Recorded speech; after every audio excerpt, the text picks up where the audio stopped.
সুপ্রিয় দর্শক মণ্ডলী, আসসালামু আলাইকুম। আমি engineer Mohammad Rakibul Islam, building plan and design consulting চ্যানেলের পক্ষ থেকে আপনাদেরকে স্বাগতম। এখন আপনাদের জন্য একটি ইন্টারেস্টিং ভিডিও নিয়ে আসতে যাচ্ছি। তো আপনারা হয়তো শুরুতেই বুঝতে পেরেছেন যে আজকে আপনাদেরকে এখন কি দেখাবো। তো আপনারা দেখতে পাচ্ছেন আমাদের সাইডে বর্তমানে গ্রেড বিমের জন্য রড বাঁধাই করা হয়েছে। তো আপনাদেরকে এর আগে হয়তো গ্রেড বিমের এই ধরনের কোনো ভিডিও দেওয়া হয়নি, কারণ আমাদের বেশ কিছু সাইডে কাজ চলতেছিল, কিন্তু কোনো সাইডে আসলে গ্রেড বিমের রড বাঁধাই ছিল না।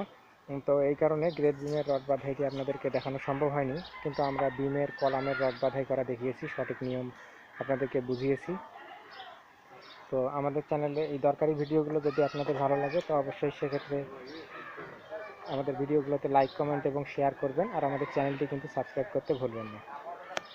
তো আজকে আপনাদেরকে এখন আমি দেখাবো সেটি হচ্ছে যে গ্রেড বিম কীভাবে বাঁধাই করা হয়, অর্থাৎ গ্রেড বিমের রড কীভাবে বাঁধাই করা হয় এবং গ্রেড বিম কীভাবে তৈরি করা হয়। আর আমাদের এর আগে একটি ভিডিওর মধ্যে আমরা দেখিয়েছিলাম যে আসলে গ্রেড বিমের ঢালাই কার্যক্রম, অর্থাৎ গ্রেড বিম কীভাবে ঢালাই কার্যক্রম সম্পন্ন করা হয়। সাততলা একটি বিল্ডিংয়ের গ্রেড বিম ঢালাই, সেই ভিডিওতে আপনারা দেখতে পারবেন। আর আমাদের এই কনস্ট্রাকশন সাইটে যখন ঢালাই করা হবে, তখন সেই ভিডিওটিও আপনাদেরকে আমি দেখানোর চেষ্টা করব।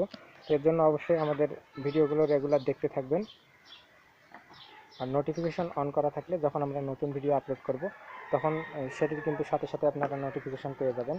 তো আপনারা এখানে যেটি দেখছেন সেটি হচ্ছে এর আগে আপনাদেরকে দেখিয়েছিলাম,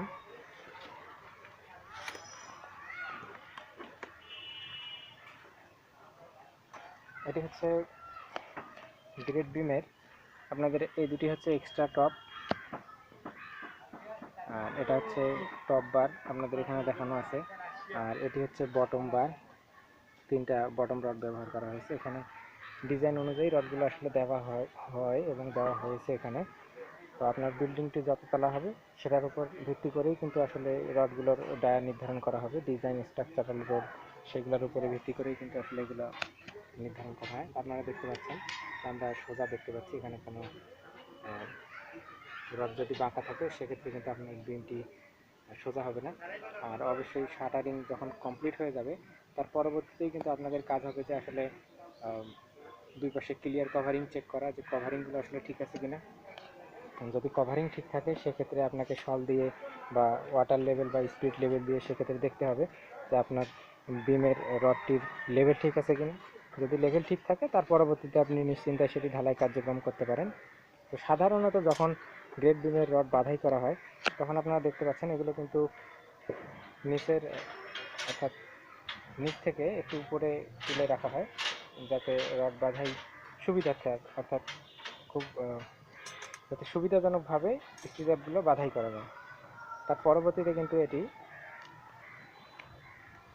এখানে আপনারা স্টিরাপ দেখতে পাচ্ছেন, এর আগে কিন্তু আপনাদেরকে স্টিরাপ তৈরি করা দেখিয়েছি এবং ডিজাইন অনুযায়ী স্টিরাপ বাঁধাই করা দেখিয়েছি। তো আপনাদেরকে আরেকটি স্টিরাপ বাঁধাই করা দেখাচ্ছি। এখানে দেখতে পাচ্ছেন স্টিরাপ বাঁধাই করছেন আমাদের এখানে একজন গ্রেড বিমের স্টিরাপ বাঁধাই।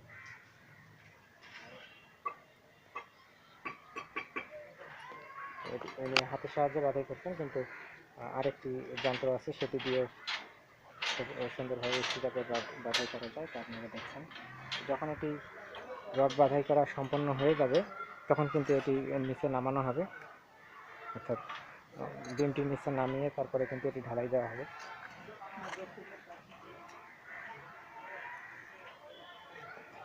আপনারা দেখছেন এখানে এগুলো সোজা করে ঢালাই করা হবে। এখানে কেমন ডিজাইন করা হয়েছে তা আমি বলতে পারছি না, কারণ ওয়ার্কিং বুকটি আমাকে ভালোভাবে দেখতে হবে, তারপরে হয়তো আপনাদেরকে এটি বোঝানো সম্ভব হবে। তো এখানে আপনারা যেটি দেখতে পাচ্ছেন যে দুটি বিম বাঁকা করে দেওয়া হয়েছে। তো এটি যে কেমন মডেল আমি বলতে পারতেছি না, তো যাই হোক আমাকে একটু দেখতে হবে ওয়ার্কিং বুকটা। আর আপনারা এদিকেও দেখতে পাচ্ছেন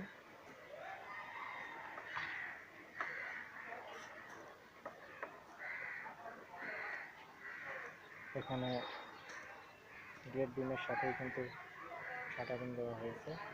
আপনাদেরকে যে সেফটি ট্যাঙ্কিটি দেখিয়েছিলাম সেটি কিন্তু বর্তমানে এই পরিস্থিতি।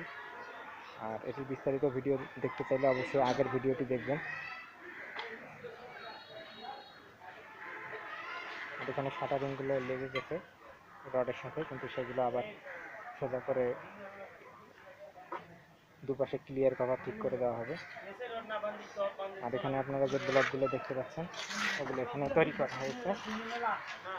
এই ব্লকগুলো কিন্তু বিমের ভিতরে বা নিচে ব্যবহার করা হবে।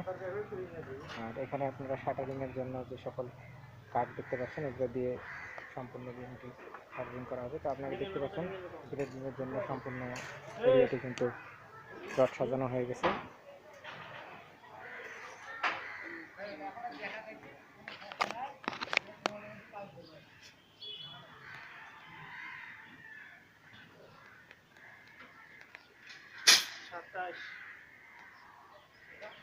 এটা হচ্ছে বিম এবং কলামের জয়েনিং পয়েন্ট। তো আপনাদেরকে এর আগে দেখিয়েছি অর্থাৎ কীভাবে বিম এবং কলামের জয়েন্ট করা হয়, সেটি আপনারা আমাদের অন্য ভিডিও থেকে দেখেছেন।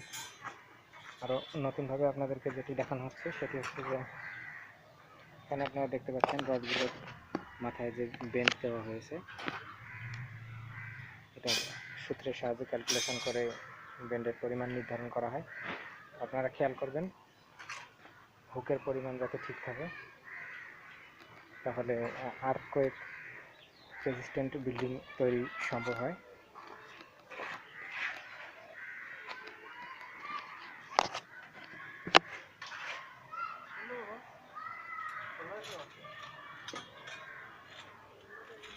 আচ্ছা, এটা কত সাইজ স্টিরাপ বানাইছেন? কত সাইজ স্টিরাপ? স্টিরাপের সাইজ কত? কত ইঞ্চি? 12 ইঞ্চি। আচ্ছা, এখানে দুইটা বাঁকা বিম দেখতে পাচ্ছি, এটা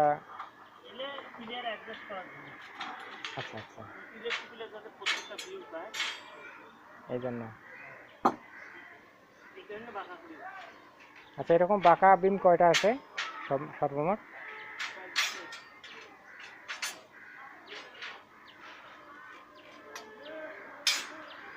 তবে অনেকের ক্ষেত্রেই দেখা যায় যে সরাসরি যখন বিম বাঁকা হয়ে যায় তখন এটা আপনাদের কলামে না দিয়ে সরাসরি বিমের মধ্যে কিন্তু লাগাই দেয়। তো ডিজাইনে কম বেশি সেটা ক্যালকুলেশন ছাড়া বলা যাচ্ছে না, তবে এটা আর একটা পদ্ধতি আর কি। দর্শক মণ্ডলী, আপনারা বুঝতে পেরেছেন কি না? তো সেটি হচ্ছে যে আমাদের যখন কলাম বরাবরে বিম থাকে না, অর্থাৎ দুপাশে দুটি কলাম থাকে না, তখন কিন্তু করা হয় যে ওই বিমটিকে এই বিমের সঙ্গে লাগিয়ে দেওয়া হয়। অনেকেই এইভাবেই ডিজাইন করেন। তো এখানে দেখা যাচ্ছে যে আপনাদের কলাম টু কলাম, অর্থাৎ আপনার বিমটি বাঁকা করে কিন্তু দেওয়া হচ্ছে। তো এটা আলাদাভাবে ইটেপসে ক্যালকুলেশন করতে হবে যে আমাদের এতে লোডের পরিমাণ কেমন আসে, তারপরে বিল্ডিং স্টেবল বা আনস্টেবল কিনা, তারপরে কিন্তু এই ধরনের ডিজাইন করা উচিত। আপনারা যারা নতুন প্র্যাকটিস করছেন বা বিল্ডিংয়ের ডিজাইন করছেন তারা আগেই এই ধরনের কোনো ডিসিশনে যাবেন না, অবশ্যই অভিজ্ঞ ইঞ্জিনিয়ারদের সাথে পরামর্শ করবেন। তো আশা করা যায় সেক্ষেত্রে সমস্যা হবে না, কারণ এখানেও স্ট্রাকচারাল ইঞ্জিনিয়ার আরও অভিজ্ঞ ইঞ্জিনিয়ার আছেন। তো যাই হোক, আপনারা দেখতে পাচ্ছেন ওইখানেও বাঁকা একটি বিম দেখতে পারলাম, কলাম টু কলাম দুইটি বিম, একটি বিম যাচ্ছে। আর এখানেও কলাম টু কলাম, এটা হচ্ছে সোজা, আর ওইদিকে একটা বাঁকা বিম হয়েছে। মানে সরাসরি বিমটি আপনার বিমে লাগিয়ে না দিয়ে সরাসরি কলামে নিয়ে যাওয়া হচ্ছে। তো এক্ষেত্রে আরেকটি সমস্যা হতে পারে, সেটি হচ্ছে আপনাদের যখন ঘর তৈরি করা হবে বা রুমের স্ল্যাবের মধ্যে যখন সিলিংয়ে বিমটি দেখা যাবে, তখন কিন্তু অর্ধেক বিমের কিছুটা অংশ এক রুমে থাকবে এবং আরেকটি অংশ কিন্তু এই রুমের মধ্যে থাকতেছে। যখন আমাদের সোজা দেওয়াল তৈরি হবে সেক্ষেত্রে সমস্যা তৈরি হতে পারে। তো সেক্ষেত্রে কিন্তু ডিজাইন অনুযায়ী এটি করা দরকার। তো দর্শক মণ্ডলী, আমাদের ভিডিওটি দেখার জন্য, আমাদের সঙ্গে থাকার জন্য আপনাদেরকে অসংখ্য ধন্যবাদ।